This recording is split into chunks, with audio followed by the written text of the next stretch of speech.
Le 12 février 2009, vers 22h17 heure de l'Est, le vol Colgan 3407 s'est écrasé au-dessus de Clarence Center, dans l'État de New York, tuant les 49 personnes à bord ainsi qu'une personne au sol. L'appareil était un turbopropulseur bombardier Dash 8 Q400 exploité en tant que vol Continental Connection reliant Newark à Buffalo. La copilote avait fait la navette de nuit depuis Seattle, dormant dans le salon de l'équipage à Newark parce qu'elle n'avait pas les moyens de se loger près de sa base d'affectation. Le commandant de bord n'avait pas non plus bénéficié d'un repos adéquat. Le National Transportation Safety Board a déterminé que la cause probable était la réaction inappropriée du commandant à l'activation du vibreur de manche, un avertisseur élémentaire de décrochage aérodynamique que les élèves pilotes apprennent à gérer dès leur première semaine de formation. Pendant des décennies avant ce crash, l'Amérique avait tacitement accepté une vérité douloureuse concernant son système d'aviation régional. Les petites villes avaient besoin de dessertes aériennes, mais les petites villes ne pouvaient pas remplir de gros avions. La solution consistait en des appareils plus petits, pilotés par des aviateurs moins coûteux travaillant pour des transporteurs dont la plupart des passagers n'avaient jamais entendu parler. L'équation économique paraissait élégante, le coût humain paraissait invisible. Puis 50 personnes sont mortes aux abords de Buffalo et toute l'architecture de l'aviation régionale américaine a été contrainte de changer. Mais voici ce qui n'a aucun sens dans ce qui s'est passé ensuite. La tragédie n'a pas tué le jet régional. Elle a rendu les jets régionaux plus dominants que jamais. Aujourd'hui, les compagnies régionales assurent environ un tiers de tous les départs réguliers aux États-Unis et fournissent l'unique desserte aérienne à environ 63% des aéroports américains. Les familles CRJ et Embraer ERJ n'ont pas simplement survécu au bilan post-catastrophe. Elles ont conquis le pays. Pourtant, les appareils qui desservent ces liaisons, le nombre de sièges qu'ils transportent et même le poids qu'ils sont autorisés à atteindre au décollage, rien de tout cela n'a été déterminé par des ingénieurs, des passagers ou la demande du marché. Tout cela a été déterminé par des conventions syndicales. Alors, comment une clause de négociation collective a-t-elle pu remodeler l'ensemble du ciel américain ? Pour comprendre pourquoi les jets régionaux se sont imposés, il faut comprendre ce qu'ils ont remplacé et pourquoi les passagers détestaient cela. Tout au long des années 1980, après l'Airline Deregulation Act de 1978, les grands transporteurs comme Delta, United et American ont construit des réseaux en étoile, hub and spoke. Ils avaient besoin de compagnies partenaires plus petites pour acheminer les passagers depuis des endroits comme Wichita, Appleton et Williamsport vers les hubs de Dallas, Chicago et Atlanta. Ces compagnies partenaires exploitaient des turbopropulseurs, des Saab 340, des Embraer Brasilia, des Biche 1900, des De Havilland Dash 8. Les passagers les méprisaient. Les turbopropulseurs étaient bruyants. Ils vibraient. Ils volaient à plus basse altitude, à travers davantage de turbulences. Ils avaient des hélices visibles depuis les hublots, ce qui produisait un effet psychologique irrationnel mais puissant. Les passagers voyaient des hélices et pensaient au danger. Ils voyaient des réacteurs et pensaient à la sécurité. Cette perception était fausse. Les turbopropulseurs sont mécaniquement fiables et bien plus économes en carburant sur les courtes distances que les jets. Mais la perception guide les décisions d'achat, ce qui fait que les passagers faisaient tout pour éviter activement les itinéraires en turbopropulseurs. Les compagnies aériennes avaient besoin d'un jet assez petit pour Wichita, mais assez rapide pour le passager qui refusait de monter à bord d'un appareil à hélice. Ce jet n'existait pas encore dans les années 1990. Puis, le 10 mai 1991, un événement s'est produit à Montréal qui allait finir par remodeler chaque aéroport en Amérique. Bombardier a fait voler pour la première fois le prototype du Canadair Regional Jet, le CRJ-100. L'appareil était dérivé du jet d'affaires Challenger 600, essentiellement un avion exécutif allongé. Le résultat, 50 sièges entassés dans un fuselage étroit. Ce n'était pas spacieux. Les hublots se trouvaient à hauteur des genoux. Les compartiments à bagages étaient à peine fonctionnels. La largeur de la cabine mesurait tout juste un peu plus de 2,4 mètres. Mais c'était un jet. Lufthansa CityLine est devenu le client de lancement en 1992. Puis, le 1er juin 1993, Comer, un transporteur de Delta Connection, a présenté le CRJ aux passagers américains. L'effet a été immédiat et spectaculaire. Les lignes qui peinaient à remplir des turbopropulseurs se sont soudainement remplies. Les passagers qui faisaient 4 heures de route jusqu'aux grands aéroports sont revenus à leurs aérodromes locaux. Embraer observait depuis São José dos Campos, au Brésil, et a répondu en 1996 avec l'ERJ 145, un autre jet de 50 places, mais avec une géométrie de fuselage différente et une économie légèrement différente. Ensemble, les familles CRJ et ERJ ont créé une catégorie entièrement nouvelle. Le jet régional n'était pas un petit avion de ligne.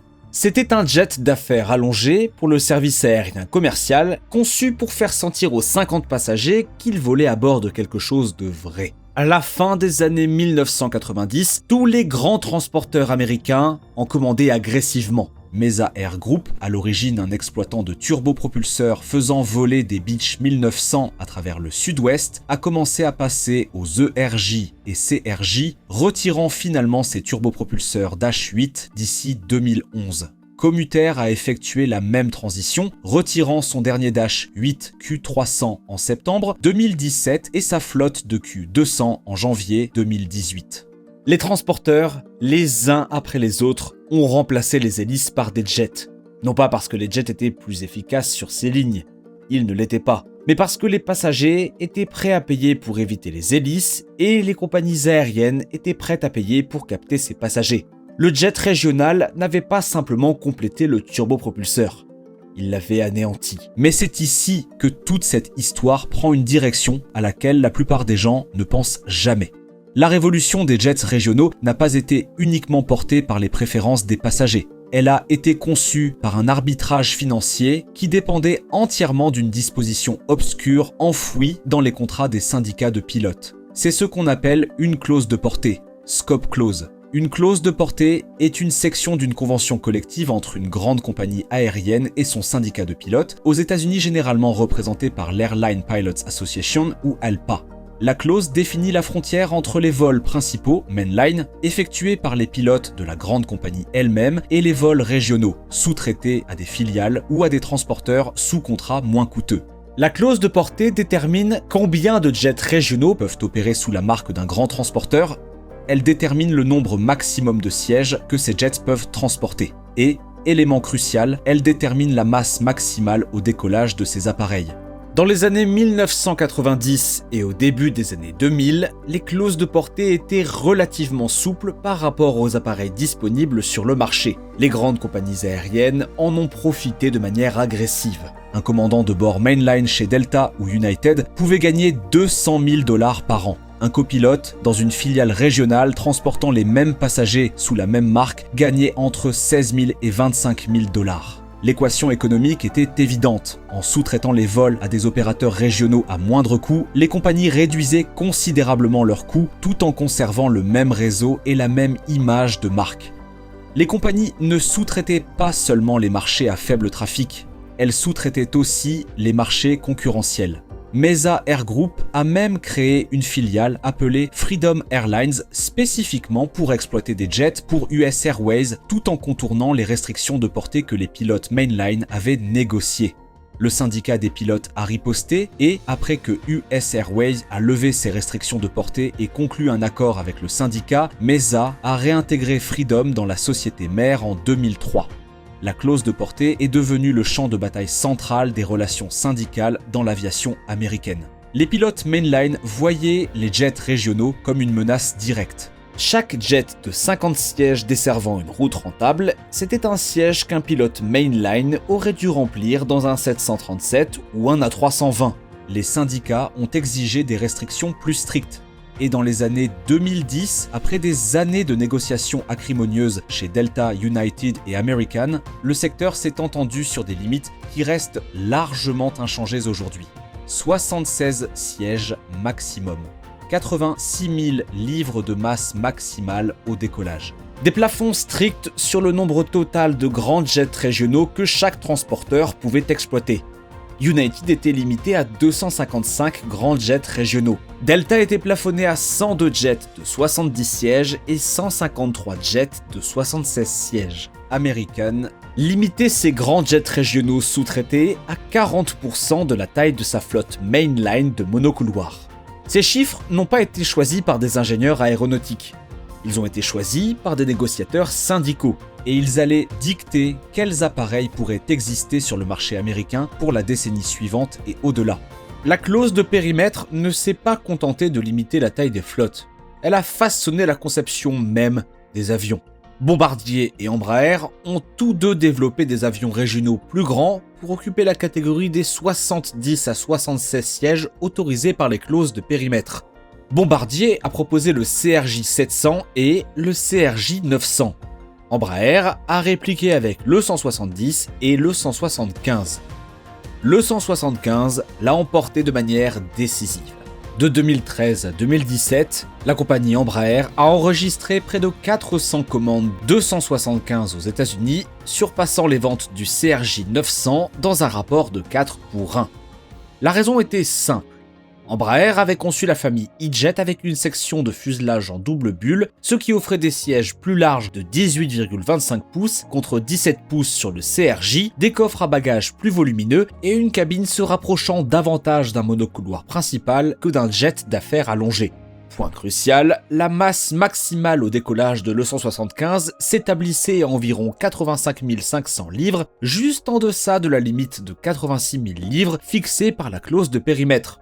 Ce n'était pas une coïncidence, c'était de l'ingénierie dictée par une convention syndicale. L'appareil a été conçu pour se conformer à un accord de travail, et non à un optimum aérodynamique. Et c'est là que réside le paradoxe qui définit l'aviation régionale américaine aujourd'hui. Le 175 est le seul avion commercial de construction récente qui respecte les clauses de périmètre actuelles. Bombardier s'est entièrement retiré de l'aviation commerciale en 2020 en cédant le programme CRJ à Mitsubishi. Le Mitsubishi SpaceJet, qui devait concurrencer directement le 175, a été annulé en 2023, en partie parce que sa variante principale M90 ne pouvait pas satisfaire aux restrictions américaines en matière de périmètre, à quoi se sont ajoutés d'importants dépassements de coûts et des retards répétés de certification. L'avion de nouvelle génération d'Embraer, le 175E2, est équipé de moteurs à soufflante à réducteur plus efficaces qui permettraient d'économiser une quantité significative de carburant. Mais l'appareil est plus lourd. Le 175E2 affiche une masse maximale au décollage de 98 120 livres, dépassant la limite de la clause de plus de 12 000 livres. Embraer a officiellement suspendu le programme, la mise en service n'étant pas attendue avant au moins 2027 ou 2028, citant explicitement les clauses de périmètre américaines comme raison principale. Une convention collective rédigée dans les années 2010 a effectivement figé la technologie des avions régionaux américains. Le remplaçant le plus économe en carburant pour la flotte actuelle ne peut être acheté parce qu'il est trop lourd pour être autorisé par un accord syndical. Les conséquences de ce gel vont bien au-delà des salles de conseil des compagnies aériennes.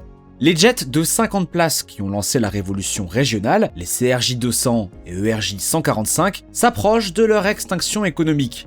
Ils ne sont plus fabriqués depuis des années. Les exploiter nécessitent 2 pilotes, soit le même équipage qu'un E175 de 76 places, mais avec 26 sièges payant en moins. Lorsque le prix du pétrole a grimpé à 147 $ le baril en 2008, la consommation de carburant par passager sur un 50 places est devenue catastrophique. La rémunération des pilotes régionaux est passée d'un salaire de départ d'environ 25 000 $ à approximativement 100 000 $ ou plus aujourd'hui, en partie sous l'effet de la règle des 1500 heures imposée par le Congrès après le crash de Colgan. Cette règle exige que les copilotes cumulent 1500 heures de vol avant de voler commercialement, contre 250 heures auparavant. Le vivier de pilotes bon marché, qui avait soutenu l'économie régionale pendant 2 décennies, s'est évaporé presque du jour au lendemain. À mesure que les 50 places partent à la retraite, les communautés qu'ils desservent font face à un choix brutal. Soit générer suffisamment de demandes pour justifier un E175 de 76 places, soit perdre entièrement leur service aérien. Dans des États comme la Virginie occidentale, l'Alaska, le Dakota du Nord et le Vermont, où les compagnies aériennes régionales assurent plus de 70% du service aérien, la vague de retraite des 50 places représente une menace existentielle pour la connectivité. Un avion à réaction de 50 places, conçu à partir d'une feuille blanche, n'a pas été produit depuis des années. Les exigences de la clause de portée restant à leur limite, aucun constructeur aéronautique ne souhaite s'attaquer à ce marché qui serait restreint. Les compagnies aériennes ont dû faire preuve de créativité. United est même devenu le client de lancement du CRJ 550, une reconfiguration à 50 places du plus grand CRJ 700, spécifiquement pour proposer un produit haut de gamme avec des sièges de première classe, tout en restant techniquement dans les limites de flotte imposées par la clause de portée pour la catégorie des 50 places. C'est à la fois une solution de contournement élégante et absurde. Une compagnie aérienne qui réduit délibérément la capacité d'un avion pour se conformer à un accord syndical, puis qui commercialise cette capacité réduite comme un produit de luxe. Fay Black, PDG de la Regional Airline Association, a averti que lorsque les compagnies aériennes optent pour des avions plus grands pour des raisons secondaires, notamment pour réduire les coûts ou rester en conformité avec les clauses des contrats syndicaux, les résultats sont souvent problématiques pour les communautés qui ont le plus besoin de ces services. L'industrie aéronautique a toujours mesuré le succès au nombre de lignes desservies, de passagers transportés et à la taille de la flotte. Mais l'histoire des jets régionaux en Amérique révèle quelque chose de différent. Les décisions les plus lourdes de conséquences dans l'aviation américaine n'ont pas été prises par les ingénieurs dans les bureaux des constructeurs aéronautiques. Elles n'ont pas été prises par des dirigeants à Chicago ou à Atlanta. Elles ont été prises par des négociateurs syndicaux dans des salles de conférences d'hôtels, se disputant sur les limites de masse maximale au décollage exprimées en livres. La clause de périmètre n'a pas seulement façonné les appareils que les Américains empruntent. Elle a déterminé quels constructeurs aéronautiques ont survécu, tuant le Mitsubishi SpaceJet et mettant en pause le 175E2. Elle a déterminé quelles villes ont conservé un service aérien et lesquelles l'ont perdu. Elle a fait en sorte que la majorité des aéroports américains dépendent entièrement de transporteurs dont la plupart des passagers ignorent le nom. Des opérateurs comme SkyWest, Republic, Envoy, Endeavour et GoJet, volant sous des marques telles que Delta Connection, United Express ou American Eagle. Les passagers qui embarquent sur ces vols ne savent presque jamais quel pilote les pilote, quelles équipes de maintenance ont entretenu l'appareil, ni quel contrat de travail a déterminé que le jet comporte exactement 76 sièges et ne pèse pas plus de 86 000 livres. Le jet régional n'a pas conquis l'Amérique grâce à une technologie supérieure. Les turbopropulseurs restent plus efficaces sur les courtes distances. Il ne l'a pas conquise par la satisfaction des passagers. Le CRJ 200, c'est sans doute l'appareil le plus détesté de l'aviation commerciale. Des hublots à hauteur de genoux, des compartiments supérieurs qui refusent les valises à roulettes standard, un fuselage que les passagers ont qualifié de char du diable. Et il ne s'est certainement pas imposé grâce à une planification économique rationnelle. Le système est désormais confronté à une crise de remplacement, sans aucun nouvel appareil conforme disponible à l'achat. Les jets régionaux ont conquis l'Amérique parce qu'ils se trouvaient à l'intersection de trois forces puissantes. Une psychologie des passagers qui exigeait des moteurs à réaction, une économie aérienne qui exigeait une main-d'œuvre bon marché, et des conventions syndicales qui exigeaient des limites. La clause de périmètre a été la main invisible qui a bâti la flotte, ville par ville, siège par siège, livre par livre. La question n'est pas de savoir si les jets régionaux ont changé l'aviation américaine. Ils l'ont déjà fait, profondément, voire peut-être irréversiblement. La question, c'est de savoir si les mêmes accords syndicaux qui ont créé ce système pourront s'adapter avant qu'il ne s'effondre sous le poids de ses propres contradictions. Et si le reste de l'industrie y prête vraiment attention. Maintenant, avant de partir, l'algorithme YouTube pense que vous allez aimer cette vidéo ensuite. Alors pourquoi ne pas aller la voir ?